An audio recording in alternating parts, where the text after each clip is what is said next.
In the latter phase of the bull market then, 79 to 80, and also between the 2000 bull market corrective lows down around $250 gold up to its $1,920 peak in 2011. So you're talking a decade bull market. It's in the last year of that bull market that things went vertical, but it's in the last year that things go berserk. It's almost as if silver and gold are somehow restrained, and then suddenly they just bust loose and they make up for the prior restraint. It is not uncommon for precious metals analysts to draw a parallel between the performance of gold and silver in the 1970s and recent price movements. These veteran analysts, who have been in the financial markets for decades, often reference the metal's performance in the 70s when making analogies about this decade. They point out that between 1972 and 1974, silver underperformed gold by 2 years, but staged a furious catch-up rally in 74, surging by around 125% between late 73 and early 74. This rally marked the end of the first leg of the great bull market of the 1970s. Both gold and silver prices subsequently fell 45% over the next 2 years, drawing similar parallels between what happened then and what has been happening since 2020. Veteran investor and metals analyst Michael Oliver explains that the current bull market started about 9 years ago, in 2015. As it did in the 70s, silver lagged gold for a few years before quickly staging a similar catch-up rally in the summer of 2020. Silver prices increased by almost 150% in 4 months. Again, like it happened in the 70s, that marked the end of the first leg of the bull move. However, Michael believes the steep correction is over, and the next leg of the bull market is underway. Before the second leg ends, Michael is predicting a huge price rally that will see silver play catch up with gold and even outperform. The momentum analyst believes the stock market is due for a steep correction, which would drive investors toward commodities like gold and silver. He explained that the price of silver, when expressed as a percentage of gold, is at record lows with a lot of room to grow. As such, he expects silver to easily outperform gold when the breakout begins. We will now bring you clips from Michael Oliver's interview with Palisades Gold Radio. Please watch the video to the end, subscribe to the channel and turn on post notifications so you never miss any of our subsequent uploads. Thanks and enjoy the video. Aside from the price and momentum of silver, we're watching the spread relationship between silver and gold. We think it's extremely important. Now here we're going to go back in time. In the latter part of the bull market that really began in the early 70s, but finally reached its peak in January of 1980. And what this shows is not the price of silver and gold, but the relationship between them. We divide an ounce of silver into an ounce of gold, and silver, you can see there in mid-1976 reached up to 4% of the price of gold. So 1 ounce was worth 4% of the price of an ounce of gold.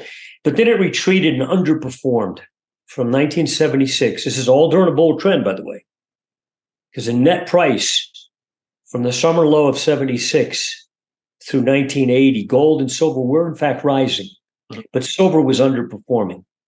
You can see its readings dropped. Now, there was a point on that spread chart, if you go back to that spread chart, where you can see technically I've plotted 2 horizontal lines of possible resistance, meaning a ceiling. And both lines were taken out in the summer of 1979 at the red arrow. So at that point in time, the spread said, I'm back. Silver's now going to outperform gold. So that's nice to know. But it was late in the bull trend. Now watch what happened to price. Flip those pages there. There we go. Now these show monthly bars of silver and gold price chart. And you can see that from 1976 to mid-79, both of them went up, but they went up incrementally, arm wrestling style, not explosively. And most of that time, gold was actually beating silver on a percentage basis. But in summer of July and August of 79, about 1, 2, 3, 4, 5, 6, 7 bars before the peak on silver, but silver was still under 10, right in there, right about there. That's where the spread broke out, where silver said, I'm going to beat gold now. But look what happened to the net price of silver. Not only did it beat gold, but it went vertical. It went from under 10 to 50 in 2 quarters. Yeah, in that period is when the spread said, I'm turning up. And at that point, not only did silver turn up in relative performance terms, but the net price of both metals went vertical. Silver obviously in the lead. go from 10 to 50, compared to gold, for example, which at that point in time was around 300, and it went up to 875 intra-month. So the multiple gain for gold from that point forward didn't compare to the multiple gain that silver saw. But the point is that not only did silver outperform once that spread reasserted itself, but that's when a tonal change occurred in the monetary metals. Instead of the incremental part of the bull market. Remember during that time, the stock market was a wasteland between the mid-1970s and 1982, where you could have bought stocks and like kissing your sister. It went up and went down and went up, and but basically it was sideways with ups and downs. It was a total wasteland. I was a futures broker back then. And I'm not a great salesman, okay? I ceased being a broker in 1992. We started MSA. But at that point in the office I was in, most of the stockbrokers came in after lunch even, before they even showed up for work. Their phones weren't ringing at all. It was a wasteland in the office. And I was the best producer, okay? And yet I'm not a real great stockbroker or commodity broker is a salesman, right? I'm not a great salesman. My phone was ringing off the hook. Why? Because commodities were going berserk, despite the fact that during that time, we had global stagflation. So we had a weak global economy, a weak U.S. economy, and commodities and gold, especially in silver, led the commodities. But they were going vertical. So, ponder that when you think about, gee, if we're going into a recession now or worse, that should hurt gold. History says no. Don't make that linkage. But anyway, the spread told you in mid-79 that something had changed. According to a 2023 analysis from FBS experts, the current gold to silver ratio is 80, meaning that at over $2,000 per ounce, gold is around 80 times more expensive than silver. The historical range is about 45 to 30 to 1 ounce of gold. The report also suggests that a recession is imminent in the United States and the European Union. Even with inflation decreasing, there are still lots of headwinds to expect for the United States economy. FBS experts also predict that gold will jump to $2,300 or $2,400. On the other hand, they expect silver to hit $31.9 or $39.64, a 40 and 72% increase from current prices, respectively. In his interview, Michael also compared silver and gold performance now to the 2011 bull market and gave his predictions for gold and silver. Let's get back to the video. Yeah, actually, gold made its bear low, or corrective low, after the 1980 peak. It went all the way down to 2000, the year 2000, excuse me. It went down to around $250 an ounce. And it labored there between 2000 and 2001. So the bull market really began in about the year 2000 to 2001. You could have bought gold at $250 or so. Okay. And ultimately it went to near 2000. Okay. So it was a huge multiple gain, but it took it a decade to do that.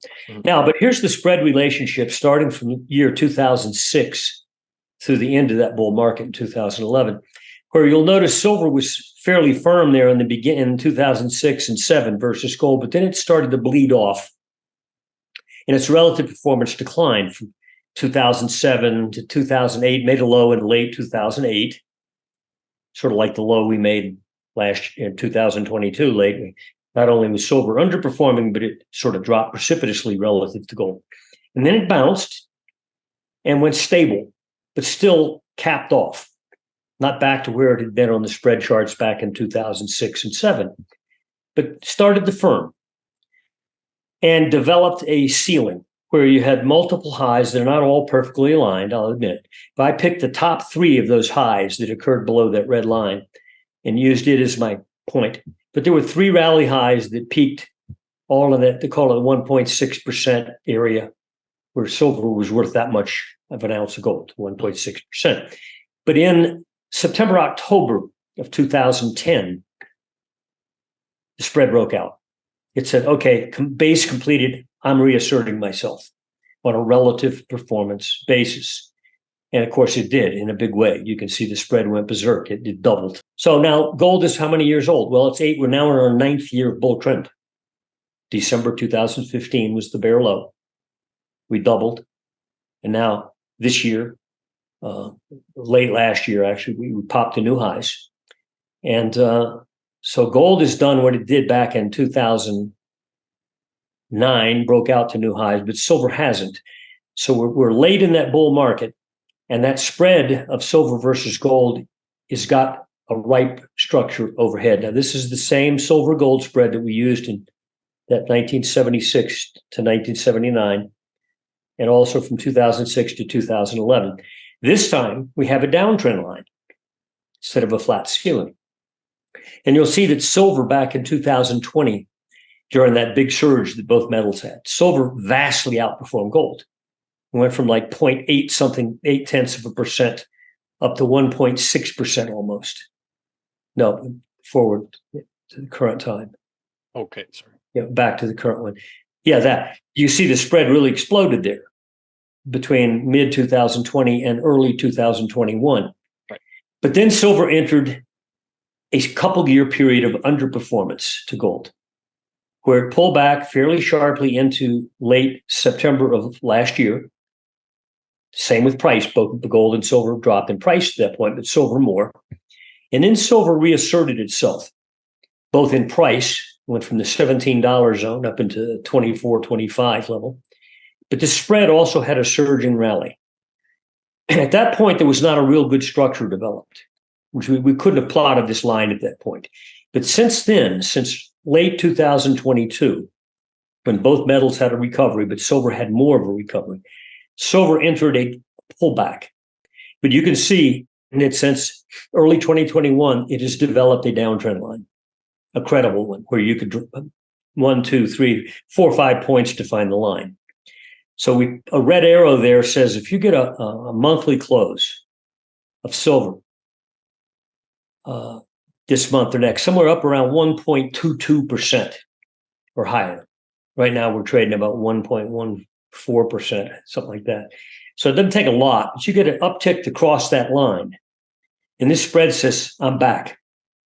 Okay, my tenor and tone is changing. Silver's now going to beat gold on a relative basis. Silver acts as a lagging indicator for gold, often offering more volatility compared to the more stable gold. Historically, when the spread gets above 80, silver doesn't just outperform gold. It goes on a massive explosive run for a short period of time. Some analysts have compared the leading primary metal to Bitcoin, the largest cryptocurrency by market cap, and silver to Ethereum, which is volatile and undervalued but offers the chance of a greater run for investors who time the market correctly. What do you think about the interview? Do you think we will get a reversion of the gold-silver ratio to its historical levels? Please drop your comments and observations in the comments section below. Also, ensure you smash the like button, subscribe to the channel, and turn on the notifications for more videos on silver, gold, and copper. Thanks for watching.